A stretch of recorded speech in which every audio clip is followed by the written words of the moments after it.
जिल्हा परिषद शाळांमधील मुलांमध्ये विज्ञानाची आवड निर्माण व्हावी यासाठी विद्यार्थ्यांची नासा या अमेरिकन अंतराळ संशोधन संस्थेस आणि इस्रो या भारतीय अंतराळ संशोधन संस्थेस भेट घडवून आणण्याची नाविन्यपूर्ण योजना रत्नागिरी जिल्ह्यात राबवण्यात येत आहे।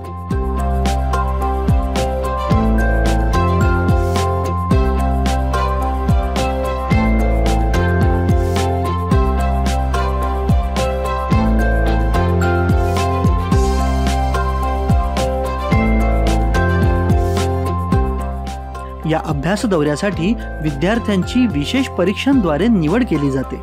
याशिवाय देशातलं पहिलं सागरी विद्यापीठ मेरवीच्या समुद्रकिनारी उभारलं जाणार आहे। यामुळे कोकणच्या सागरी संशोधनाच्या सुयोग्य वापरासह समुद्रावर अभ्यास व संशोधन करण्याची संधी रत्नागिरीत उपलब्ध होणार आहे।